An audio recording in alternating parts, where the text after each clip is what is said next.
Two friends just made a podcast. Two good friends just made a podcast. Two friends just made a podcast. It's called Culture Bucket. Two friends just made a podcast. Two good friends just made a podcast. Two friends just made a podcast. Culture Bucket, Georgia and Alex. Hi everyone, welcome back to Culture Bucket for your second part of our two-part special on the White Lotus, the first season of HBO's anthology satire of the rich and wealthy. Those are synonyms. Cinnamons? Oh, this is starting terribly. And Those are cinnamons. I love cinnamon. It's nearly Christmas. It's winter time, and I do love my cinnamon at Christmas. Synonyms. So, I'm here to discuss the third, fourth, fifth, and sixth episodes of The White Lotus with my co-host Alex, who's also here. You've just heard a voice, but let's hear it again. Hi, George. Hi, everyone. How you doing, George? I'm doing good. Fantastic. How are you? Good. Fantastic. Good. Yeah. Good. Let's get straight into it. Yeah, let's get into... So last episode we ended on the end of episode 2, where the sort of big events at the end of episode 2 are Quinn goes and sleeps on the beach, Mark discovers that his father died of AIDS, and Paula and Shane just continue their sort of cycle of arguing and then forgiving each other. Armand has a big old bag of drugs. Tonya has told Belinda that she's going to pay for her to run a wellness centre. Yeah. And that's about it. Oh, Paula has set her sights on lovely busboy Kai. Yeah, as well. He is lovely. Yeah, he's a very lovely boy. So that's where we are when we start on episode 3, which is called Mysterious Monkeys, apparently. Mm-hmm. Yeah, Mysterious Monkeys. So, which makes me... Have you noticed that in the opening credits of The White Lotus, it's like animated wallpaper, almost. Yeah, it's like rotting wallpaper. Yeah, and they sneak in a few different sort of little references. For example, when Steve Zahn's name comes up, who plays Mark, the thing on the wallpaper that you're seeing is like a pair of two pieces of fruit, and it looks like a pair of testicles. Yeah. Which is very much the thing that kind of kicks off his story, is his cancer scare. Yeah. And I think there's a couple of other things. I think when Quinn's name comes up, we see some people canoeing, which is going to be relevant later. And and then everything is sort of rotting, and you're seeing kind of the rot beneath the beautiful exterior, which is what we're going to continue to explore. I really like the opening credits, because I never skip them. You know, sometimes you just skip them. Yeah, no, I never skipped them. Yeah, I just thought even the music is so... It's like... Very interesting. So, everyone wakes for the day. Paula is being cagey about her tryst with Kai. I believe in the last episode, did she go to find Kai in the evening? Yeah. She's vanished and come back. So Olivia's kind of starting to be a little bit suspicious about that. Quinn wakes up with all of his electronics washed away. Yeah.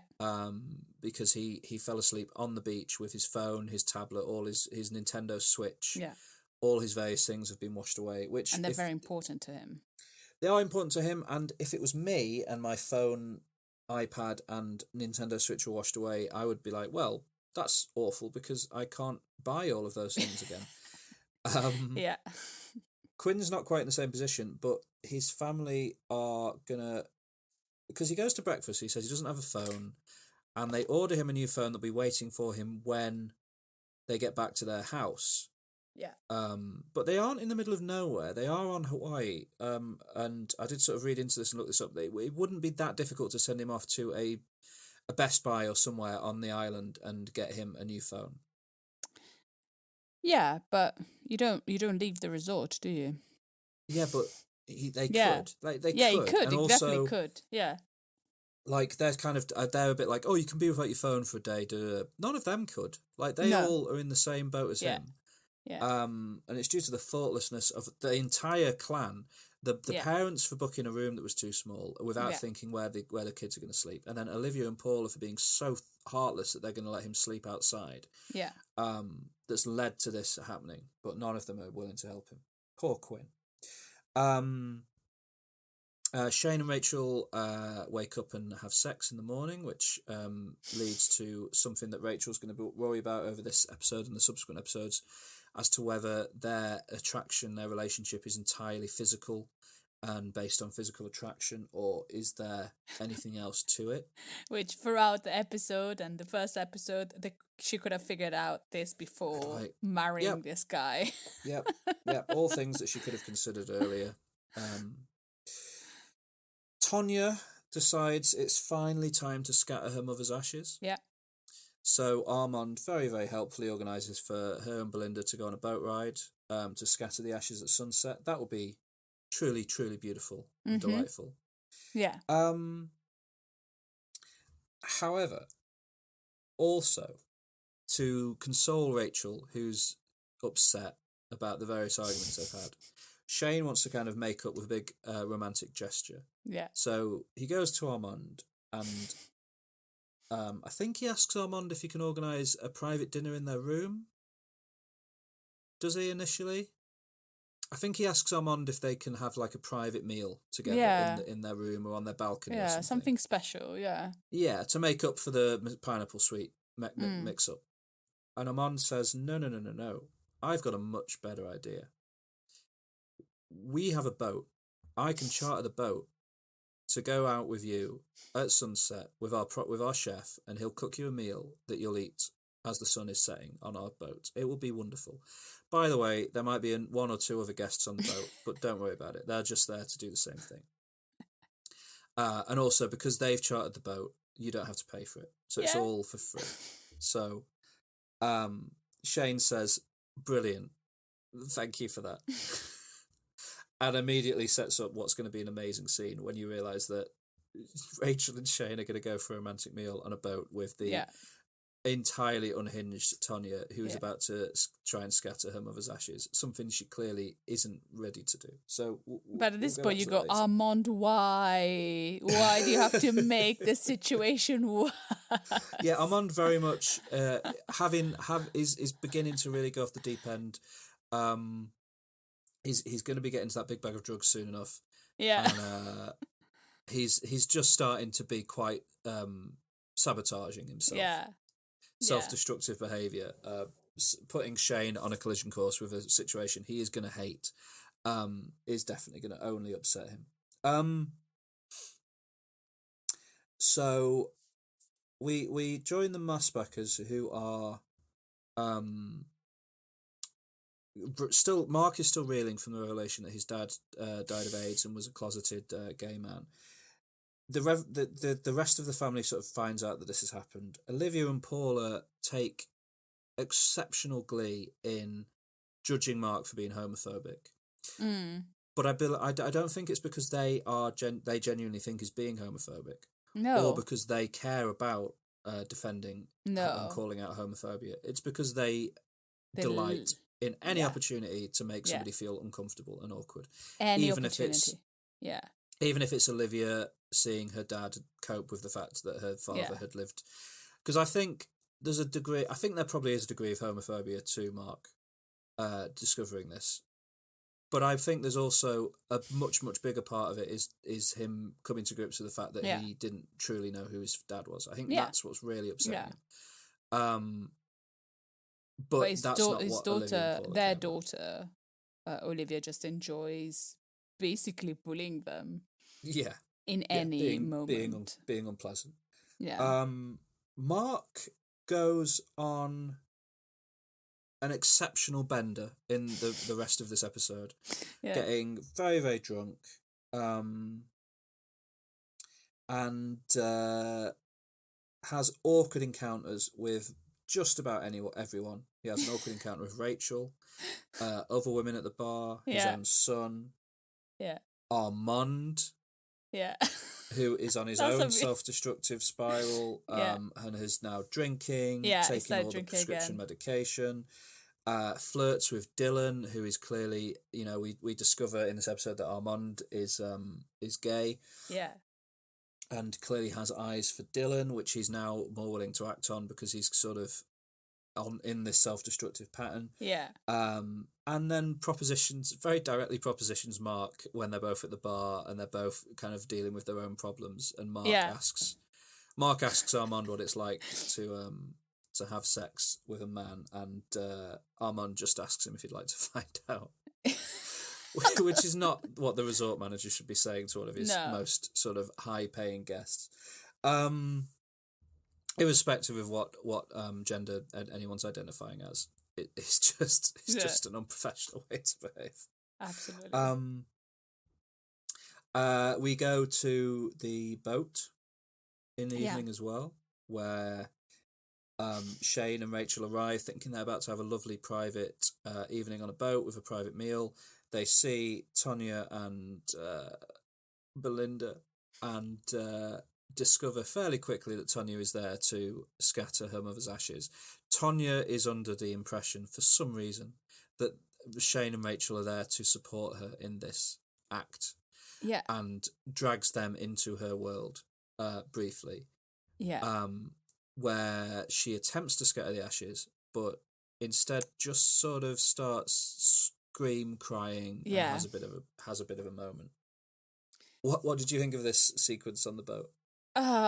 Well, she's so clueless about the real world, and she thinks that anybody that's around her would want her company. Like when the girls are on the beach in the previous episode, in episode 2, she thinks that they might enjoy having might enjoy having her as company, but they don't. And again, this time, she's so, in a way, stuck in her own world that she doesn't realize that people are not there for her, but just for their own things. But also I feel it shows a vulnerability that that's not the right moment to scatter her mother's ashes.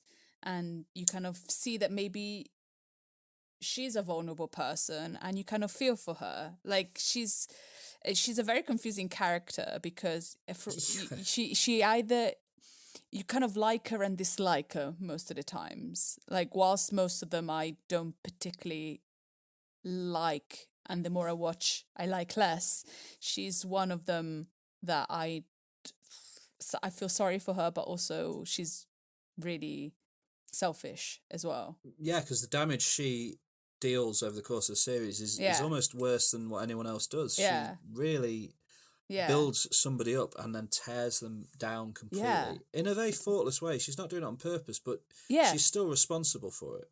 Yeah. But you still feel sorry for her, which is weird. There's a weird feeling about her. Because you can't hate her. I don't know why. Yeah. Because it's Jennifer Coolidge. How could you hate Jennifer Coolidge? Exactly. How can you hate Jennifer Coolidge? Yeah, she's something else.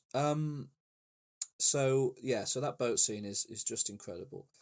That's sort of broadly the main thrust of this episode. We get the idea now that Mark has decided that the policy is absolute honesty, because he really does have the emotional range of a child. And his discovery that his father had lied about his double life has now led him to make the decision that he will never, ever tell another lie, basically. And he's just going to be completely honest with everyone that approaches him and everyone he talks to, which is going to create all kinds of problems. It's not a great idea. But that's what he does.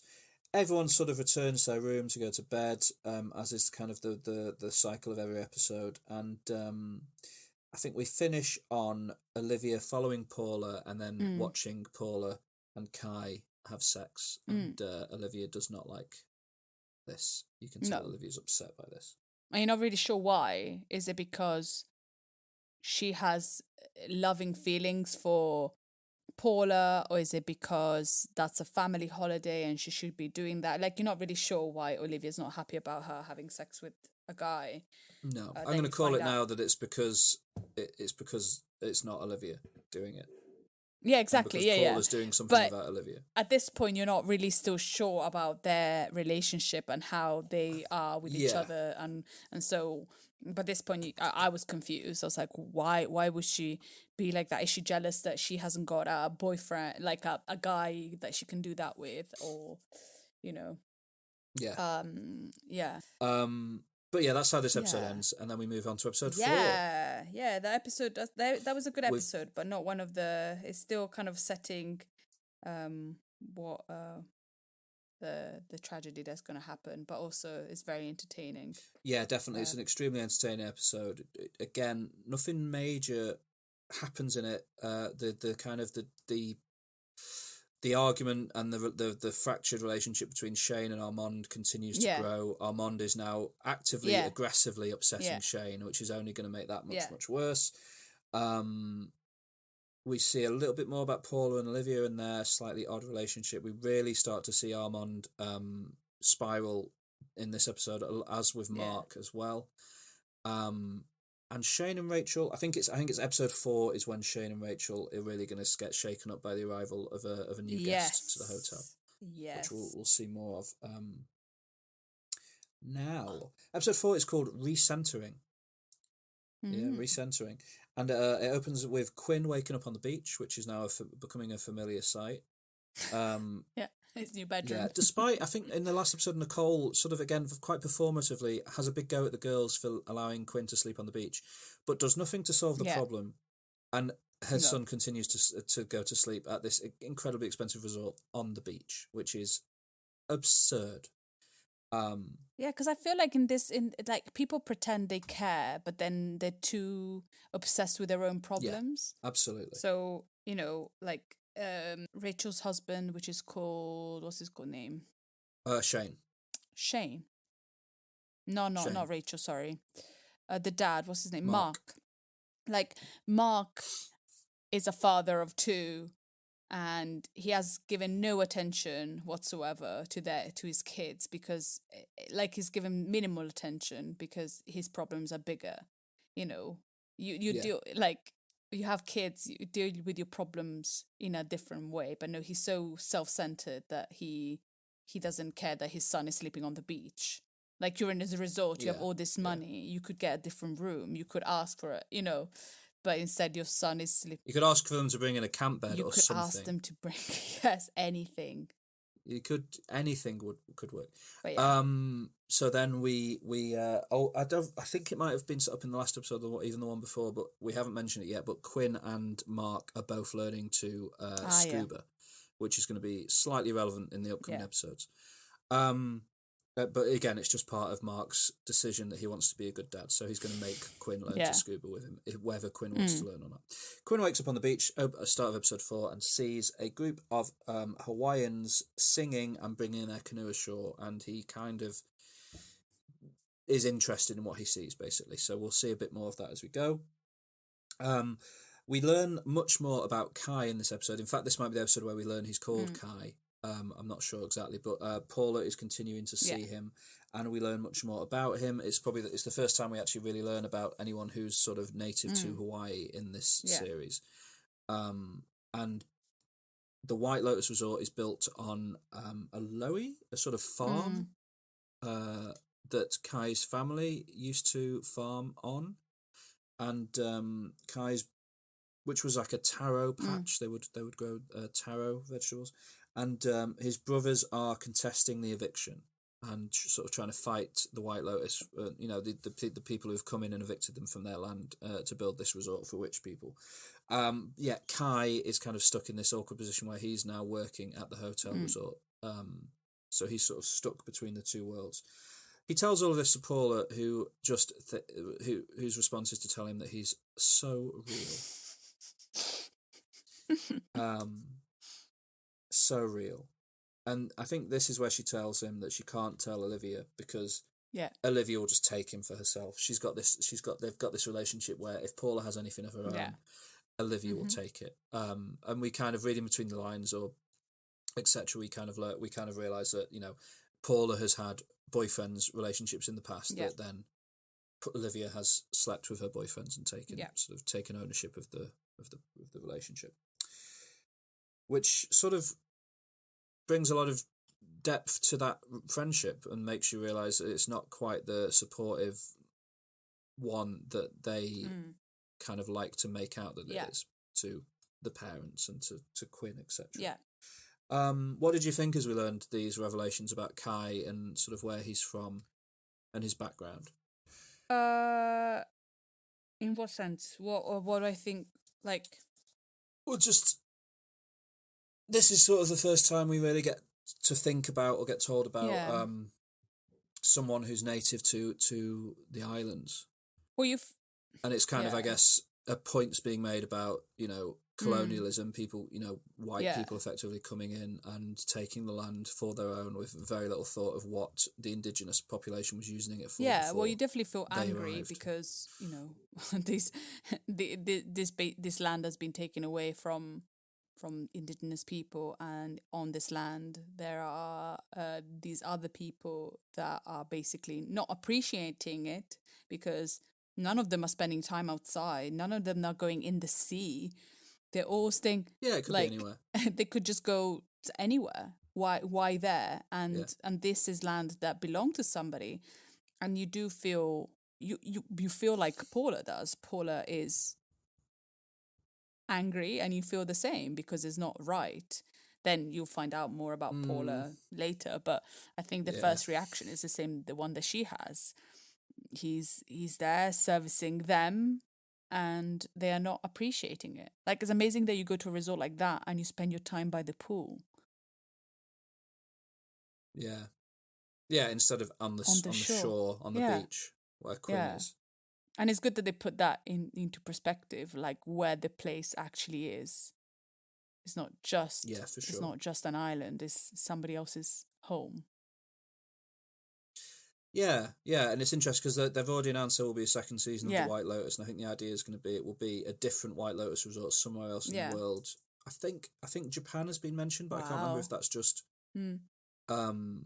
something that I saw somebody speculating, or if that's been kind of officially said. But yeah, it will be and you know, I could imagine they'll again have a similar sort of connection between where it's set and because I feel like opening there. Like a bracket, as I open like a different. It's just like people go to places because, you know, you go to Hawaii and you say because I've been to Hawaii. These kind of resorts are everywhere, and is not because you want to be there and experience the local food and the local customs. You go there because you can say you've been there, and in fact, you insist that the locals come to you because there's that one scene at dinner where they, Kai comes out and performs with some of the people that sort of Hawaiian dance, that Hawaiian routine, and it's almost a bit of like, here's our sort of cursory look at, for the guests, where they are in the world. But beyond that, they don't care. And then ironically, bookings for the real 4 seasons in Hawaii shot through the roof when this aired. I can't think of anything worse or going to a resort. I like being with people, but I like to be with my own kind of people. And I can't think of anything worse than going to a resort or a cruise and seeing the same faces over and over again. That means you have to talk to them. Mm-hmm. And I just can't deal. I would feel trapped. Agreed. Sorry. Agreed. Let's go back. Moving on. So, let's look at Armand for a bit in this episode. We spend some time with Armand. He's doing pretty badly after last night. He regrets what he's done. And at the same time, Tonya tells Paula and Olivia that he has their backpack. They find out finally that that's where their backpack is. They've asked him actually in other episodes repeatedly if the backpack's been handed in, and he's just said, "Oh no, I don't know where that is." So they confront him, and he decides he's just going to give it back. He's going to leave all the drugs in it. He's going to give it back to them, and they can just do with it as they please. However, Shane arrives, furious about the boat trip from the previous day, and has a big bust up with Armand, and a furious Armand is pushed back into the spiral, and we can see that it's these interactions with Shane are what is pushing him to make these bad decisions. Shane is right. He's so frustrated in by his Shane. Craziness. Shane is right. Yeah. Like, when I know we all hate Shane, But he's right. He didn't have to. But if I had an opportunity to do that to Shane, absolutely, I would do that and heartbeat. worse. However, he's right. Like, he sent him on a boat with somebody trying to scatter the dead mother's ashes. Yeah. But I think the thing that's now pushing Armand is now Shane wants to speak to Armand's boss. Shane wants to take it higher and personally has it out for Armand at this point now, which again, like you say, you can see why Shane feels that way, but it's definitely pushing Armand into this corner. So what Armand does instead is he takes all of the drugs out of the backpack and gives the backpack back to the girls empty. Yeah. And really, there's very little they can do at this point because they can't admit that they have a backpack full of drugs or that Armand's taken all of their drugs, etc. So, and I think they even say that there were prescription drugs in there, and Armand's like, oh, if you show me the prescriptions, I can, see if they've been turned in anyway or something. But obviously they haven't acquired these drugs in any sort of legal manner, so they have to sort of back down. Tonya and Belinda are supposed to have dinner together, but Tonya cancels.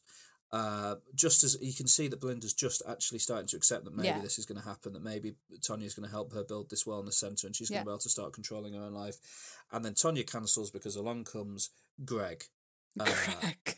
An entirely anonymous man. Not much about him. The one thing that... The hilarious thing about Greg, though. Well, the hilarious thing about Greg, and the thing that Tonya thinks that is very exciting about Greg, is that he works for BLM. Which Tonya immediately thinks is Black Lives Matter. She's under the impression that this middle-aged, bald white man who is staying in a very expensive resort has a job working for the Black Lives Matter movement. Yeah. Extremely funny because there's no world in which that could be true. It's just not possible for that to be true. But Tonya's under the impression it is. She sort of gets chatting to him, gets flirting with him, and they agree to go for dinner together. So she cancels on Belinda, and at dinner she finds out that he in fact doesn't work for Black Lives Matter. He works for the Bureau of Land Management. Like the most vanilla job ever. Like he's the most vanilla man in the most vanilla job, and she finds him attractive. Yeah, I guess because he's giving her attention, maybe, for various. But she just moves on from Belinda basically, and puts her attentions on Greg because she decides that Greg can give her something that maybe she can't get from Belinda. So when she finds out that he actually isn't this sort of incredible philanthropist that she kind of thought he was when she thought he worked for Black Lives Matter, and he's actually just a boring businessman that works for the Bureau of Land Management and likes to play golf. Yeah. She continues to pursue him. Much, I think, to the damage of her relationship with Belinda, which she clearly doesn't particularly care about. You can realise a little bit about her, that she's interested only to a certain degree to things until she finds something different. Yeah, she's sort of flitting around, just looking for the things that are going to interest her. And the second she gets even a little bit bored, she'll find the next thing. Yeah, exactly, because she's always probably lived a privileged life, and that's what she's used to. Yeah. But she's dealing with people that, haven't lived a privileged life like her. So you kind of start disliking her a little bit more. Yeah, definitely. But then also over the next couple of episodes, she does start to display a level of self-awareness that you thought was maybe not something she would have, but it doesn't necessarily mean that she makes choices that are going to favour Belinda in any way. Just she starts to kind of be a bit more aware of like her own journey maybe. We also spend time with Shane and Rachel in this episode. Rachel is now considering a non-profit career. She wants to work for a charity. Yeah. Shane doesn't care. No. I think he doesn't particularly have any interest in what she wants to do. But also, why has she suddenly just decided this is her job now? She's not going to be a journalist anymore. Now she's going to work for a charity. Like, is she just trying to kind of fight back at Shane about whether money is the most important thing in the world, or is she just flailing around for some meaning? I think to it's show the second that she's one. more than a trophy wife. Yeah, she wants to be somebody that is important and have meaning in her life. Yeah. And just as she's in the middle of this sort of self-identity crisis about whether or not she's a trophy wife, Shane and Armand drop a bomb on top of her by announcing that Shane's mother has arrived at the hotel. So someone who's just existed as a character on the other end of a phone for the first 3 episodes has finally arrived, played by the perfect Molly Shannon. Yeah. Meaning that there's actually multiple, because Jennifer Coolidge and Molly Shannon are both in Promising Young Woman.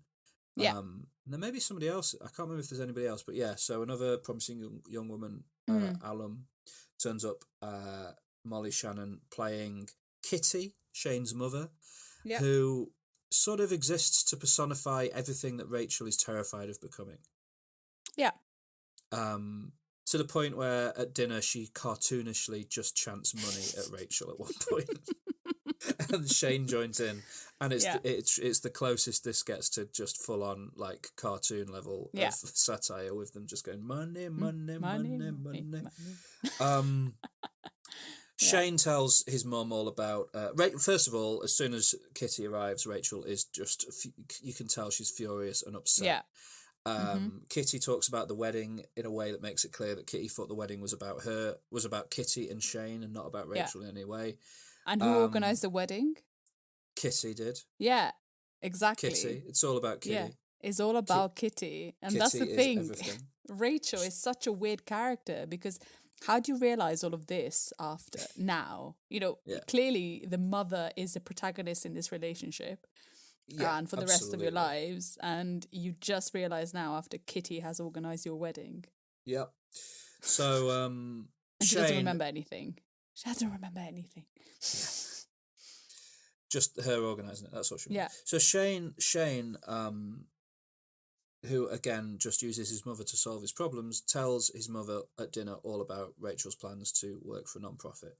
Yeah. Which is where Kitty makes it quite clear that the best thing that Rachel is now in a position to provide to a non-profit organisation is money. Money. Not Rachel's time, not Rachel's skills or qualities that she has as a person, but the money she now has access to. And I think Kitty talks about the fact that she donates a week in February from her villa, her holiday villa, to a silent auction every year. That's how she kind of helps a non-profit. Who goes on holiday in February? If you're incredibly wealthy, you're not using that villa in February anyway. What's she giving up? Nothing. She's providing nothing that would actually be of any impact to her life.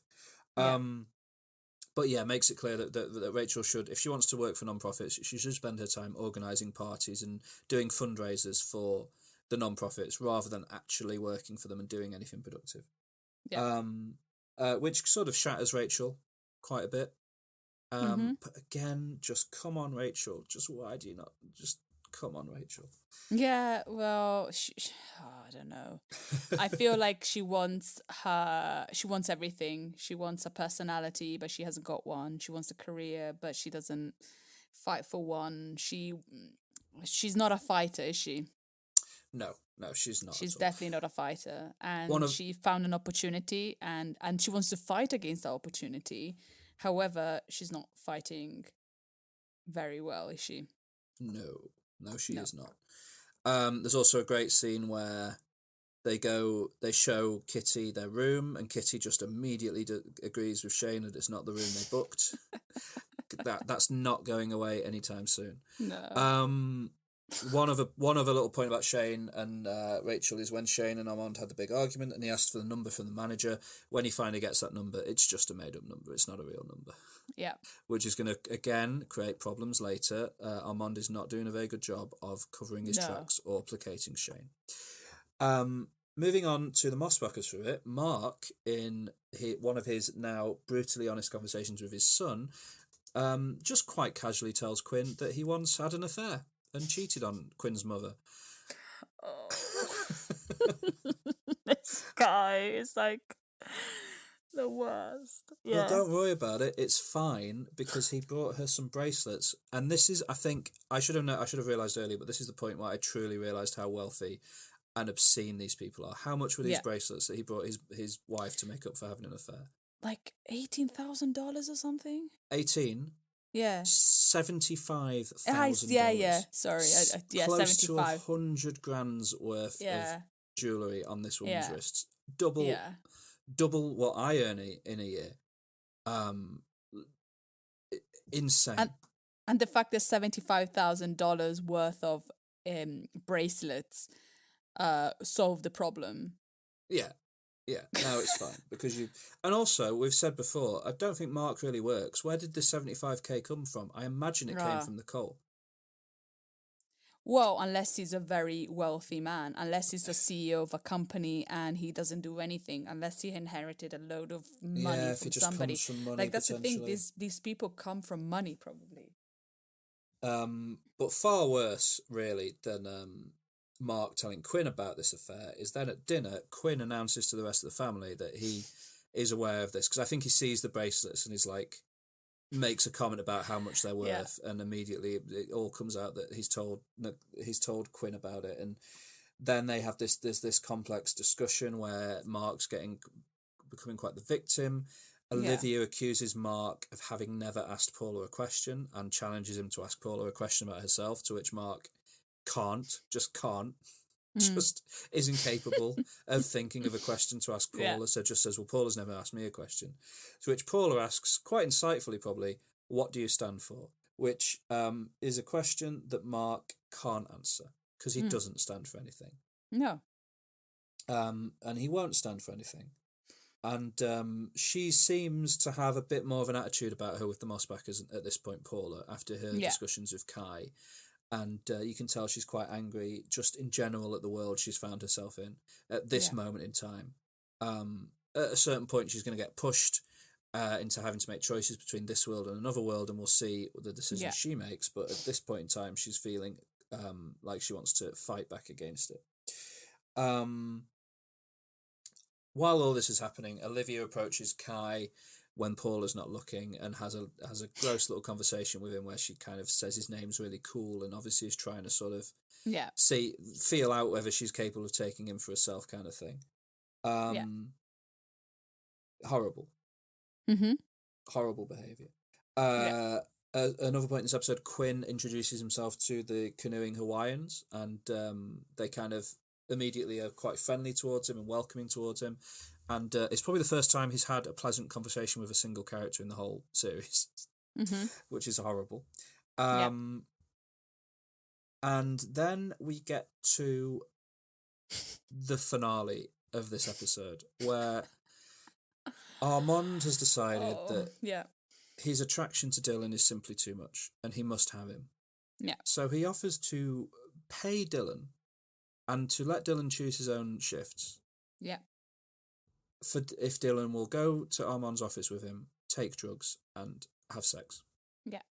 Which is deeply disturbing and not a good choice for Armand to be making. Come on, Armand.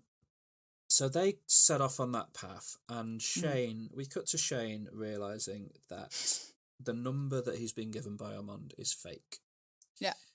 And when he realises this number is fake, he storms down to the manager's office, storms in with Belinda, I think, who's also there to talk to Armand. And the pair of them open the door and they see Shane and Dylan in an exceptionally compromising position. And both naked, I think. Both naked. I think Armand's face is in the region of Dylan's backside.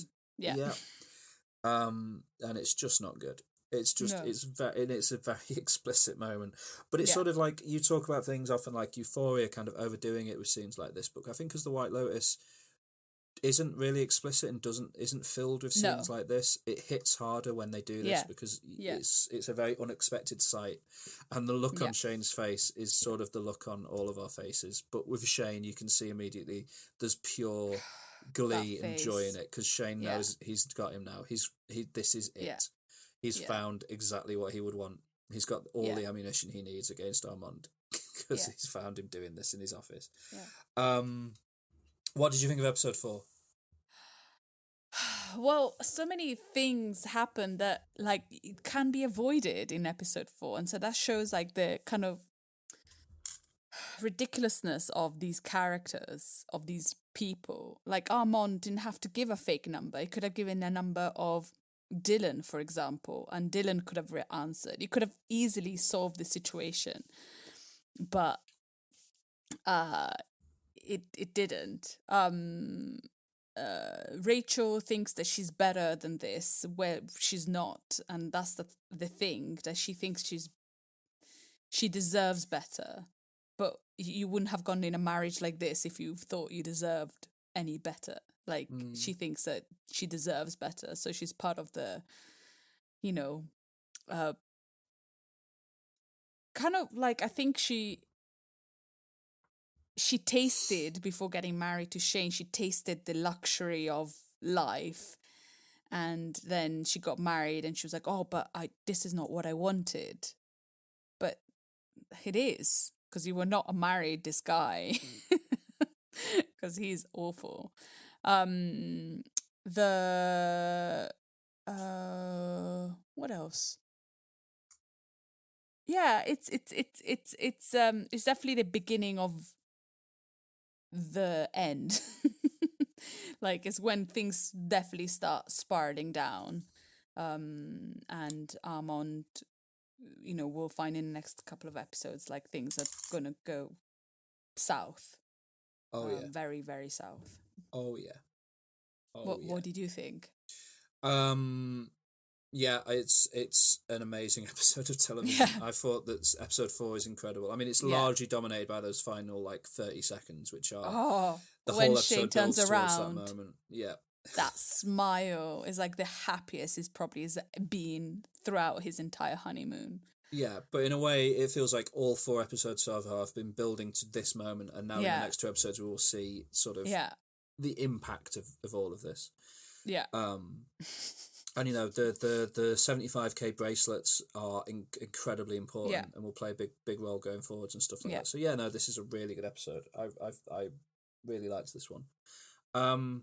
Should we move on to episode 5? Yeah. So episode 5 is called The Lotus Eaters.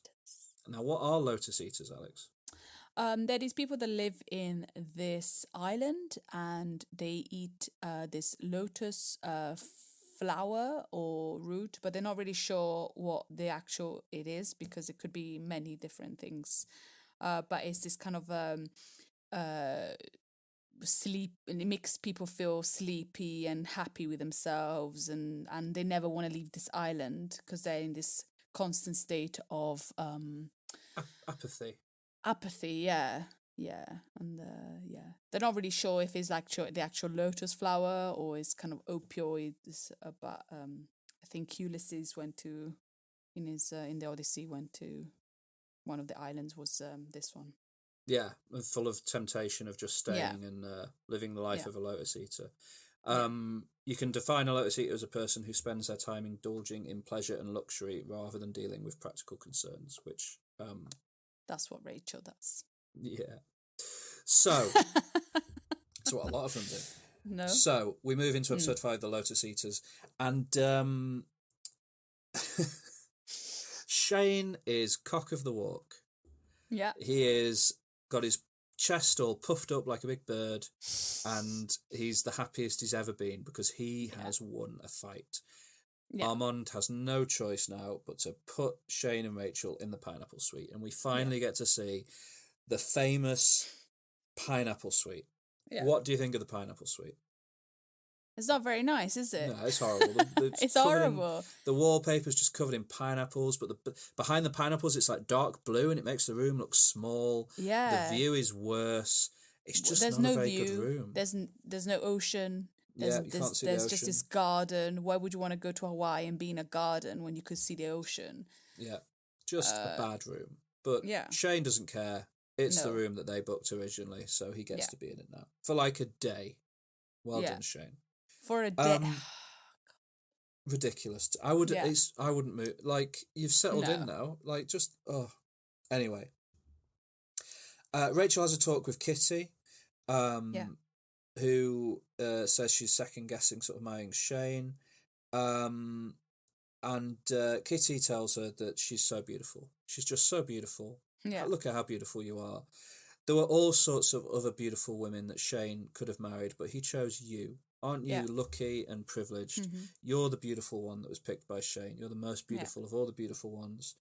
And you make Shane happy with your beauty. And Rachel is now panicking that she's just a trophy wife, and that's all she is. Mm-hmm. And again, the signs were there. She could have seen it. Yeah. This is what was going to happen. Yeah. But never mind. But never mind. So sort of that's kind of where Rachel is in this episode, sort of worrying about being a trophy wife, and Shane's just kind of celebrating having won an argument with someone who makes as much in a year as he probably makes in about 20 minutes. Yeah. But he doesn't care as long as he's won the fight. We see Greg and Tanya after their evening of passion. Greg makes excuses and leaves very quickly. Mm-hmm. But Tanya clearly is not finished with Greg. No. And there'll be more of that. Belinda approaches Tanya in a way that Belinda wouldn't have done this at the start of the week. Belinda would never have done this.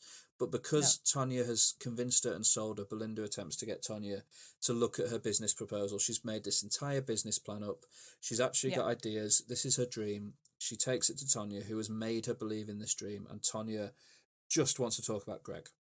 And is only interested in the fact that she's now met this Greg. And she's forgotten entirely about this carrot she's dangled in front of Belinda, which is just crushing and horrible. And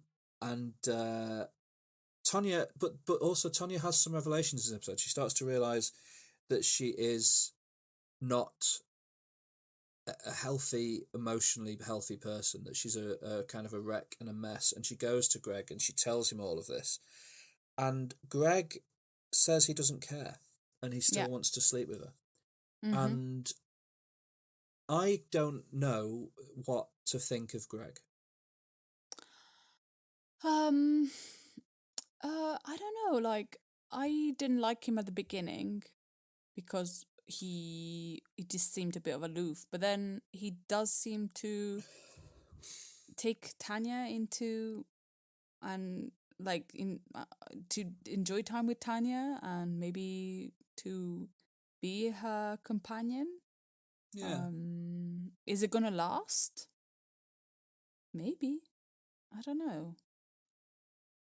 Yeah. Until she gets bored. I don't know. I don't know if it will be another thing like, he opens up to her and then she finds something else, Yeah.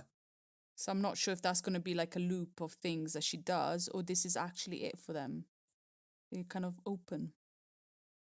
I wonder when we see Jennifer Coolidge in the next White Lotus, I wonder if she's going to play the same character. Well, I think she will play the same character. And so we learn that Greg is ill. Yeah.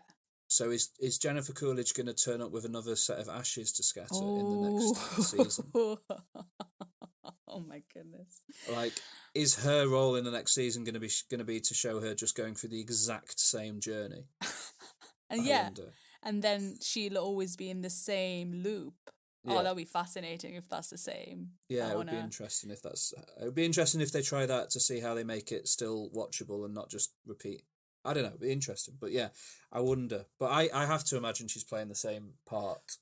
But I would watch The White Lotus again with the same kind of dynamics, but different characters. Yeah. Well, I think that's. I assume that the rest of the cast are going to be new for the next season. Yeah. But then it would be interesting if then in season 3 they bring Rachel and Shane back, and then in season 4 you see the Mossbackers again. Yeah. And if they start to mix in, because it's not unreasonable that you'd see those people again at some other big resort. But no, of course not. They probably do these things every year. It's unlikely that the Pattons and the Mossbackers and Tanya McCoy are all going to be at the same place again at the same time. But you could see 1 or 2 of them turning up somewhere else in the future. Yeah. So we see Quinn go canoeing or paddling with some locals in the morning, and he's out for quite a while with them. And when he finally turns up, his parents are really mad that he hasn't told them where he was. Yeah. Despite the fact that they've now forgotten, of course, that he doesn't have a phone anymore because they've taken his phone is broken. He was born, his dad's phone has taken it back. If they really wanted him to be able to get in touch with them, they could very much have gotten him a new phone there and then instead of making him wait a few days. So, again, it's all very performatively caring about each other, but when it comes down to it, not actually carrying through on any of that. Yeah. Kai has made Paula a necklace with a little charm on it. He's done some arts and crafts and he's made Paula this delightful little necklace. And he tells her that he loves her. and he wants her to stay. And she's given this choice now where she has to make a choice between the life that she has now that she has insisted that she doesn't like, or life with this boy who she clearly is interested in. And she chooses to continue with her current life. Mm-hmm. And she says to Kai that when she leaves, they will never see each other again. Yeah. And you see here, I think, you see the truth of Paula here. Mm-hmm. Very much. Would you agree? No, yes and no. Well, yeah. Yeah. I guess she does still try to help in one final way. Yeah.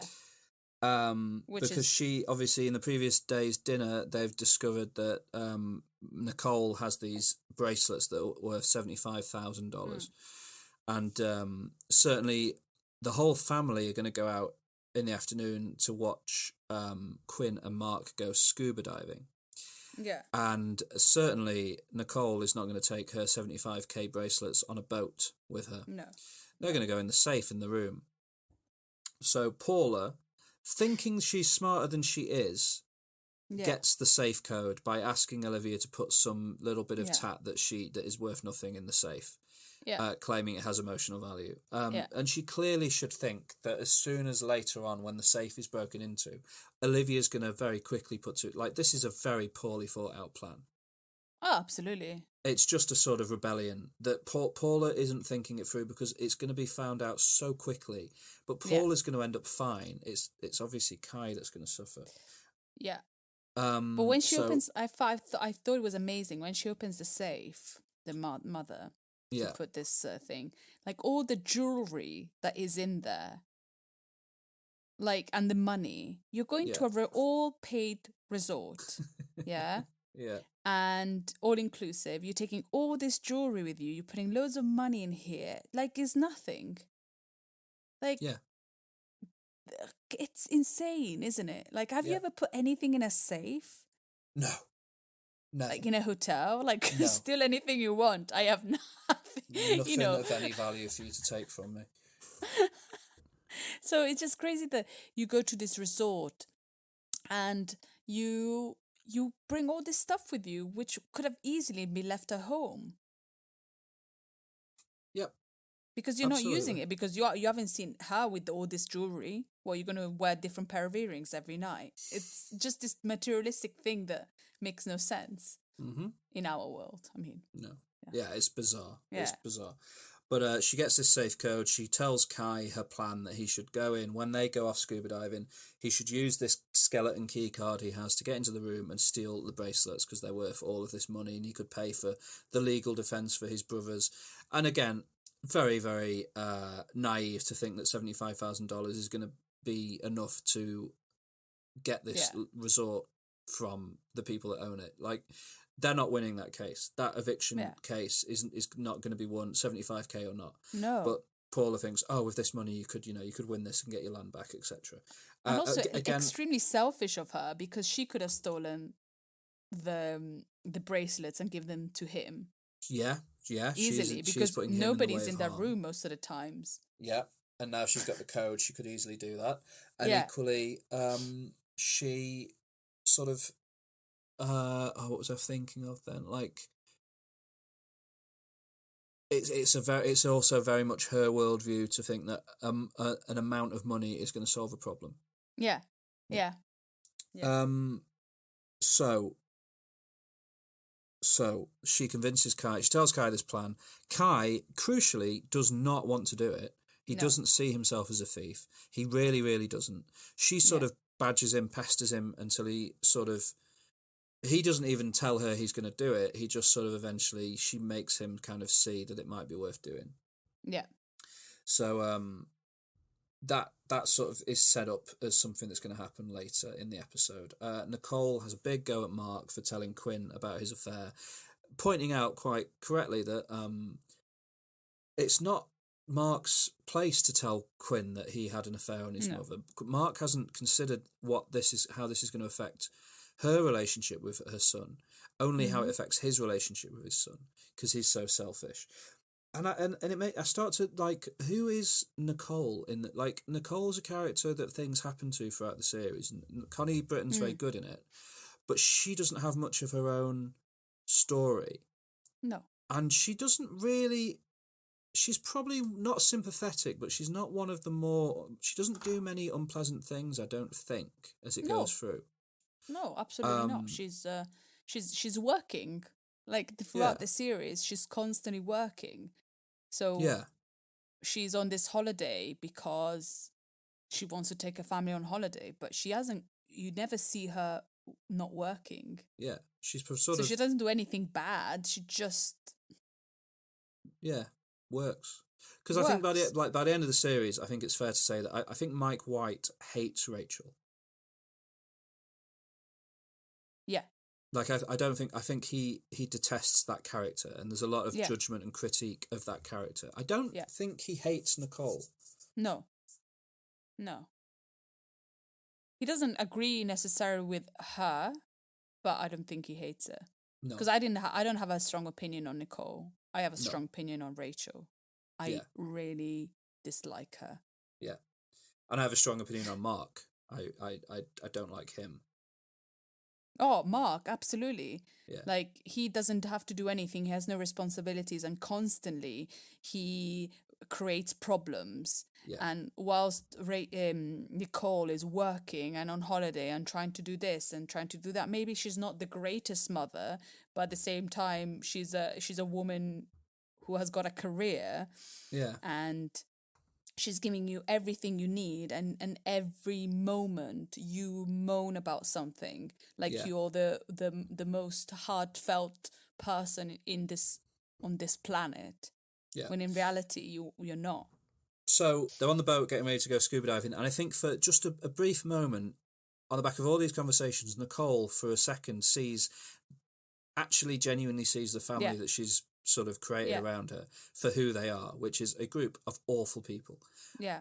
Potentially with the exception of Quinn, but certainly her daughter and her husband are awful. So she breaks down and leaves, storms off back to the hotel room, and immediately as the audience you're like, oh no, this is gonna there's only one way this is gonna go. So she goes back to the hotel room. Mark follows her because he can't sort of let her, he has to kind of solve the problem, etc. So he follows her. Unbeknownst to them, Kai is in the room stealing the bracelets. Nicole comes back and it all sort of breaks down. He tries to. Nicole sees Kai and he doesn't attack her, does he? He just sort of tries to calm her down and get out. I did not watch that scene. Oh, what? I fast forwarded. Why? Because I was so upset with Paula and her privileged ass. Right. And I was upset with the fact that Kai did something that he shouldn't have done and he didn't want to do. Yeah. And he was getting caught because of course he was going to get caught. And I just couldn't stomach watching it. So I don't know. I know they had a fight because then I watched the scenes after. I know, but I was just so angry. You are leaving this island, Paula, and then you're telling me that I need to go and steal these bracelets. Yeah. And the moment that the shit hits the fan, on which side are you going to be? Definitely not mine. No. Sorry. So I haven't watched it. So, the way the scene plays out is that Connie comes upon Kai stealing the bracelets and absolutely panics, as you would. Kai's reaction is to try and sort of silence her and incapacitate her in I think as non-violent a way as possible, so he can just get out and escape. Unfortunately, Mark, who has followed Nicole back, Mark arrives and has a fight with Kai, and Kai is a very well built young man. He overpowers Mark and beats Mark, and then escapes. the in the immediate, the fallout of this is that the hotel comps the Mossbacker's entire stay.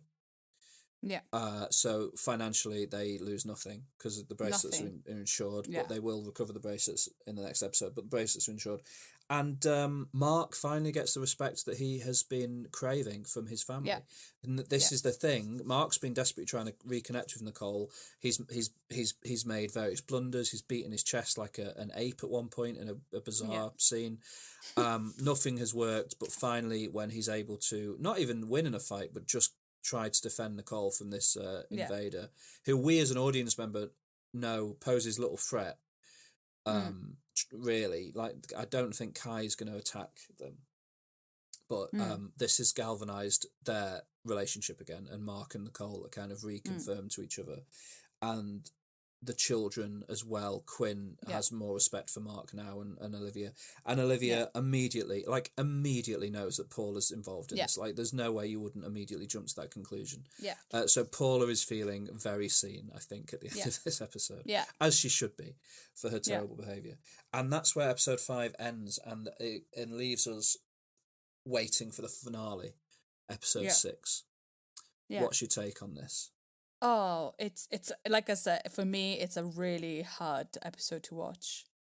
Like, it's there are two stories here that get rewritten on there. So there's a story of Kai that gets convinced by the girl he loves to steal a couple of bracelets to help his family, so you can think of it as a wholesome kind of like thing, but then the story gets rewritten by Mark, that he's the hero that has defeated this intruder, and it's just it's just kind of, there are these two stories, and one of them, you lost $75,000 and it doesn't matter because you haven't lost anything, and the other person is going to lose everything if he gets caught. Everything. But you are a hero, you are the hero. Instead of wondering why this guy was trying to steal your things, you're the hero because you defeated him. And it just makes me, this episode made me, I was really tense because the Mossbacker's family has got a bit better because maybe for like 5 minutes they respected father, but Kai's life is definitely much worse.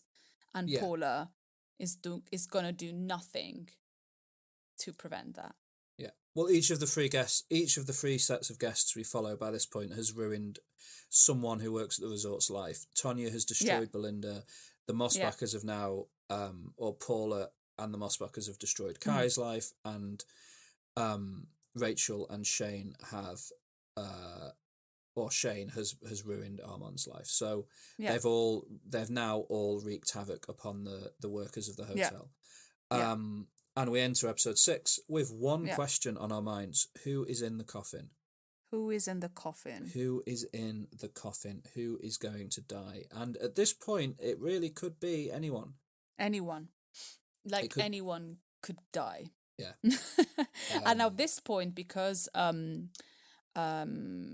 Tanya's boyfriend Greg is sick. Yeah. I was like, oh, maybe it's him. Maybe like I thought in the first episode it would be, somebody that you've seen once. Yeah, and Greg sort of almost fits that bill. He's not really a big character. It could be Greg. It could be Kai. Running could be scared. Dylan. I thought it might be Dylan. One of the sexcapades with yeah, it could be Dylan. Armand. Could be anyone. There's no reason it couldn't be Tonya. Like, it could be any number of people. But I believe that maybe Rachel is not. I think only because they set it up so clearly to be Rachel. I didn't think it was going to be Rachel. And it's not Rachel, and we'll talk more about who it is in a couple of minutes. But we go into we open with Quinn starts the day waking up on the beach again, and the canoers see him and they tell him that they need him. They're down a man and they need him. Yeah. And he's clearly delighted and elated to be needed by somebody, and he goes off to be with them and go canoeing with them, and he seems genuinely happy in that environment in a way that he hasn't done in any other place in the rest of the series. And Quinn's sort of finding himself.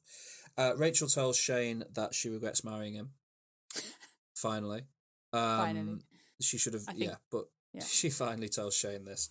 Obviously upsetting Shane quite a lot and leaving Shane in a very emotionally vulnerable state for the entire episode, which is going to have big implications later. Instead of going to breakfast with Shane, she goes for a facial where she meets Belinda, who gives her number and tells her to call her if she needs any help. Which will come up later. And Shane starts talking about the fact that this room was broken into the previous day, basically talking about how the hotel isn't able to look after the guests properly, none of them are safe. He would protect himself, he wishes he had a gun, etc., etc. Is basically using it as an opportunity to try and portray himself as a man of action. Again, this isn't great, and it's not going to lead to very good things in the future of this episode. Tonya now decides she's going to ruin some more lives and decides she wants to stay with Greg, despite the fact she now knows he has a terminal illness, he's dying. Yeah. She's going to stay with him, and even discusses getting a house near where he lives, like moving to the place he's from. Yeah. She's very, very like she tells. She also tells Belinda that she wants to end her dependency on transactional relationships, where people are friendly with her because they're getting something out of it. Which is, so she leaves. Even though she offered to Belinda this opportunity. Very much. Like, she's created this herself. So she gives Belinda a big envelope full of money. Again, because these people think that money is the solution to every problem. And money certainly is capable of solving problems, but it's not necessarily... what these people are looking for. But that transaction was so perfect, wasn't it? Like, Belinda doesn't say anything. No. She just gets this envelope of money and just puts it on the counter.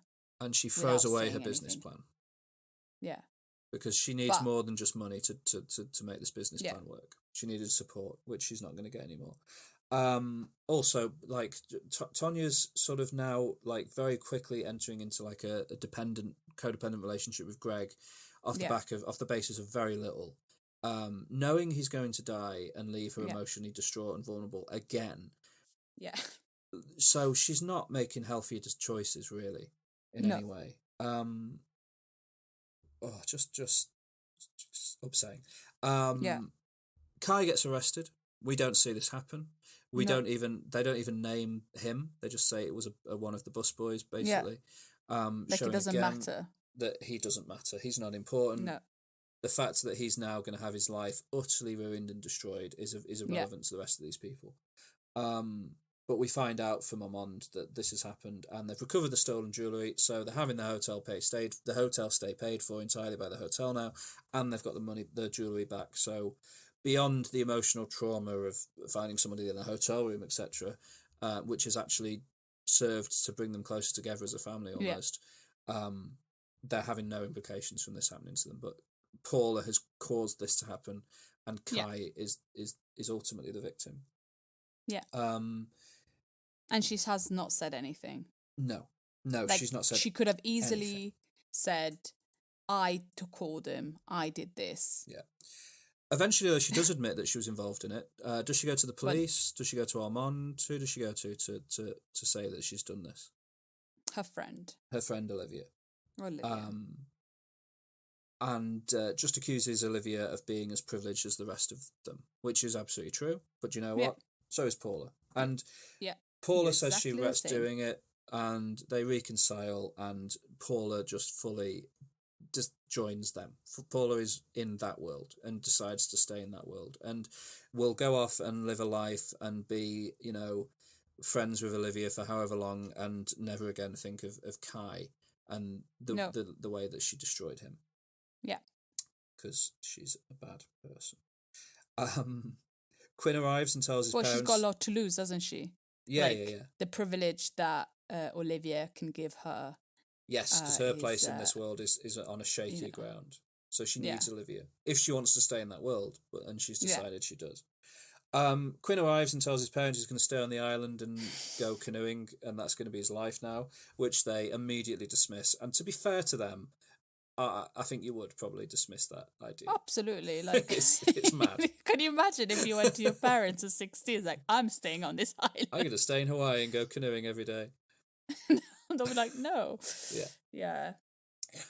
But totally no more reaction. Yeah. But unfortunately, as the audience, only us in the perception of the audience were able to see that this probably is actually like a good move for Quinn in a way. Yeah, definitely. But his parents are absolutely uninterested in hearing of this. Shane has now told his travel agent about the robbery, who has told Armand's boss about the robbery, meaning Armand is now going to be fired. He's losing his job. Shane has succeeded in completely ruining Armand's life. Armand has made bad decisions throughout the course of the week, absolutely. But if Shane had a minimum of empathy, he wouldn't try. If he knew that Armand's situation that is not as like his, he wouldn't thrive in trying to make him fired. But the things that Armand has done have not resulted in Shane losing anything really. But like Shane now has done something that's going to result in Armand losing his job. Well done, Shane. Meaning that Armand now has one thing in his life that he's interested in, and that's the last of Olivia and Paula's stash of drugs. Yeah. So Armand spends the rest of the day getting incredibly high, struggling through the workday, serving dinner, and then sneaking into the pineapple suite. Yeah. Entering the pineapple suite and sort of messing around with the stuff in there. Just generally, he's just in there just to create havoc. He doesn't like Shane. He wants to ruin Shane's day. So he opens up Shane's suitcase and he does a big poo. And you see it. It's horrible. Yeah. You see this incredible side-on shot of Armand, similar to the side-on shot we saw of Dylan earlier in the series. Yeah. But instead, this time, there is a big old log coming out of there and dropping smoothly onto Shane's suitcase. Yeah. So, while this is going on, Rachel comes down to dinner and is clearly having a bad time, struggling to work out what she wants. Shane just gets frustrated by this. Is it disinterested in whether or not he's the cause of Rachel's struggle? Yeah. And storms off from dinner back up to the suite. Armand hears Shane coming in and hides. And Shane sees what's in his suitcase and is suitably confused and upset to find a turd amongst his clothes. And then Shane, because Shane is off his head high, isn't really in a state where he can really, hide effectively. He makes a noise, he bumps into something. Shane realises there's an intruder in the room. Everything that happened the previous day with Kai breaking into the Mossbacker's room comes to a head here, where Shane decides, right, I'm going to defend myself. I'm not going to let somebody beat me up. And he grabs a pineapple knife from the side. And he sneaks around. There's this sort of like partition wall in the room that they're both sneaking around. Neither of them really know where the other one is. Shane's holding the knife out in a way, to sort of defend himself. Armand steps quickly around this thing, thinking that he's not where Shane is, and steps right into the knife that Shane is holding, killing him. Yeah. And that's the body. That's who is. That's the body. That's the dead body. person. Is Armand, who has just had his life destroyed by Shane and has now been killed by Shane.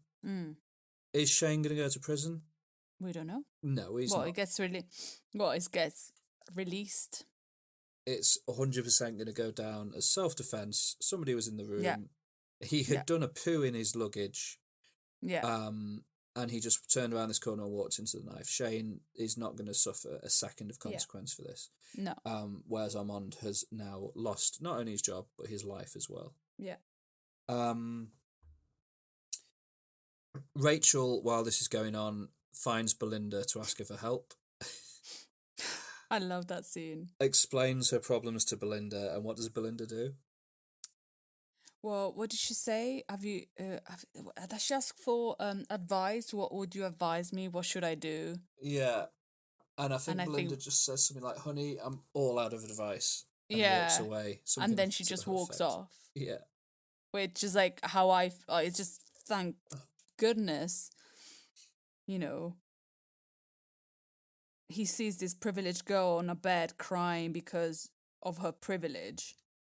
And she just got basically, you know, like a dream that she didn't have ripped away from that somebody offered her, taken away from her. And she said, I don't care. And she's right. She's absolutely right. Not to care. So we find ourselves back in the departures lounge of the airport. Yeah.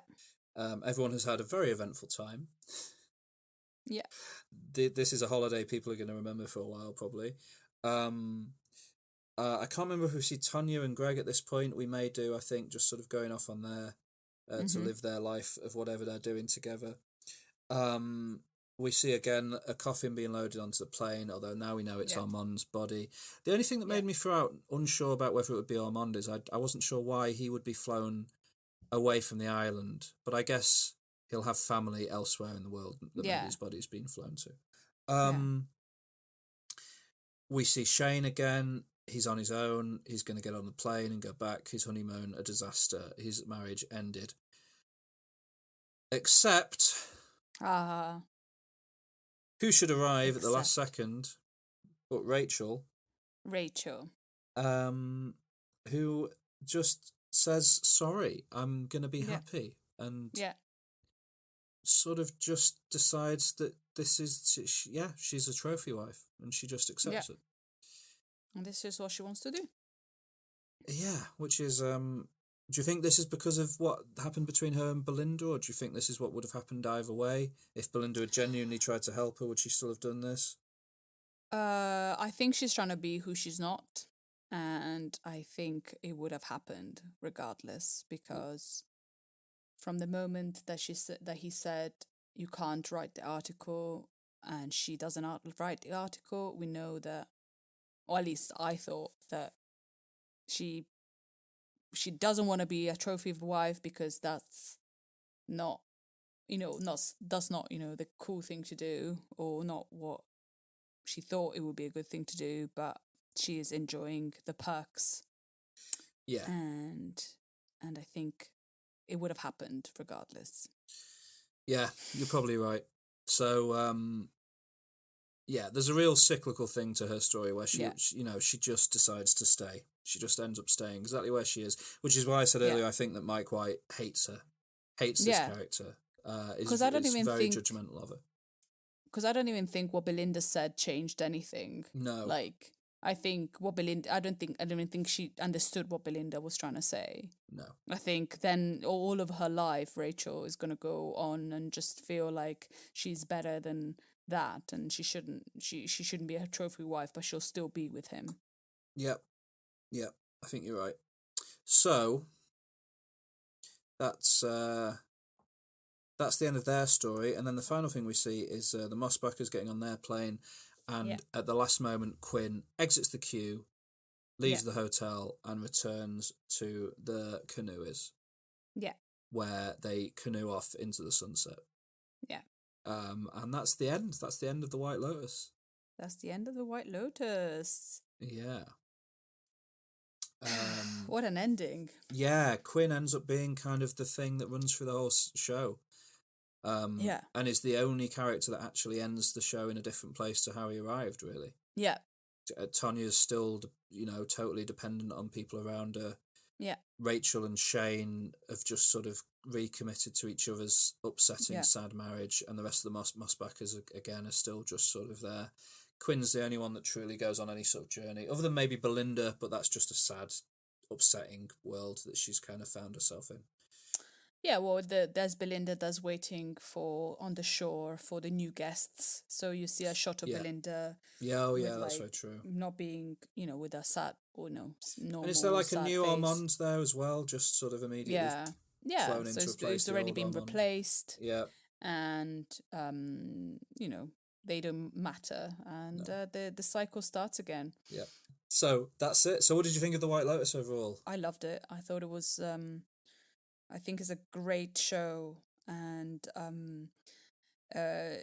there are so many messages from just the opening credits with the like you said, like the fruit and the images, when the certain name is there, and the rotting paper, and the characters that are so complex but not complex, about privilege, and like for me Rachel is like the real kind of, and like you said, Mike White doesn't like Rachel, and I don't like Rachel because I'm not saying she can do whatever she wants with this marriage. At the end of the day, she can do whatever she wants, and she's got the tools to be able to have money and everything, and she's not happy with that. Yeah. And she's never going to be happy with anything, but she doesn't want to give up the privilege of all of this. And how, like I said before, I think all of us could be any of them. We've all been a Rachel where we haven't been happy with the situation we're in, but we're not really fighting to get into another situation. They've been done for, and maybe not into the scale of the White Lotus of the white privilege, but I feel like he doesn't, I don't think Mike quite dislikes any of his characters. I think he dislikes them in different ways, but also he also has a feeling, because you do feel sorry for most of the characters throughout the show, apart from Shane. Ugh. And Kitty. And Mark. Well, I guess when he had cancer, maybe. Yeah, but he never actually did have cancer. No, you're right. Yeah, and although they had to set it in one place because of the pandemic, it kind of makes it even more effective, because they're all kind of in a prison, in a the resort, it needed to be like that. Prison, and yeah. What did you think? I loved it. I really liked it. I love the tone of it. It feels a little bit different to anything else, and that's helped by the score and just the fact that it's sort of a satire, like a blackly comic, dark satire, which you don't see as many of them as other sort of types of prestige dramas. And it's very funny at times. It's really shocking at other times. It's really sad. It just hits every note perfectly. And I think Mike White's great. And they've decided it's an anthology series now, and there's going to be multiple seasons set at different white resort hotels around the world, following different characters. And it's a hard act to follow. I'm keen for them to do more of it because I love this one so much, but it's going to be difficult for them to do another season of this quality. But we'll just have to see. We'll have to see what they pull together. But no, they've made something brilliant here. Mike White has produced something really, really good, and I'm glad I've seen it, and I'm glad we've sort of sat down and talked through it like this, because it's been really good, entertaining time. One thing that I think I really liked as well is just how it portrays like society in general. Like, if you're privileged, you'll always be privileged. Yeah.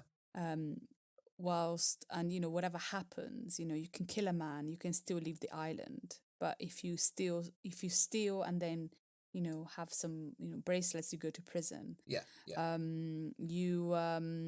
You've got the wrong room, and somebody gets fired, but you will never be unprivileged, whilst everybody else at the bottom is struggling. You are just walking all over them, and any little victory you have, you don't realize how it chips away at somebody that hasn't got the same privilege as you. So I thought it was a really good portrayal of metaphor of like society. It's good, very intelligent. Yeah. No, it's great. Very quickly, who was your favourite performance in it? Oh, performance. Yeah, performance. I think Armand. Yeah, I I'd love agree with Armand. Armand. So would you I think Tanya as well, like Armand and Tanya. Yeah. Yeah. Who's your favourite character then? Wow.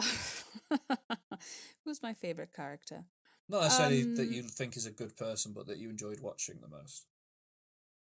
Probably Armand still. Like, I think he's just a great, he went from saying something and not respecting what he was saying and then ending up in a coffin. Yeah. I think the highlight running through the whole series is the confrontations between Armand and Shane. I think that's sort of my favourite part of it all. Yeah. Yeah, definitely. Is those two characters going at each other was always entertaining. What's his name? Jake Lacy. I think Jake Lacy is an incredible actor. Like, he can change really quickly from being like a lovable guy to an absolute dickhead. Yeah, he's good in it. He's really good in it. Like, I just seen him in in Girls. He's Lena Dunham's boyfriend, and at the beginning he's really lovely, and I'm like, oh, that's a nice character to play. After I watched, the White Lotus, and in here, and then he turns and he becomes like Shane, and you go, oh, you're very good at turning and becoming a horrible man. Yes. Oh, that's bizarre. What? Sorry, I got distracted by something. Okay. There's a group on Facebook where do you know the Tesco meal deal? Yeah. You can post a photo of your meal deal, and then people will like rate how good your meal deal is, if you see what I mean. It's a bit of fun, Alex. Anyway, I posted a photo of a meal deal in there yesterday, and then the actual official Tesco Facebook account has just commented on my photo, which is weird. Nice. Anyway, sorry, that just really threw me when I got a notification popped on my phone saying Tesco had commented on on something that I've written. Yeah, it was great. 10 out of 10. I thought it was brilliant. 10 out of 10. Can't wait to see the next season. Yeah, definitely.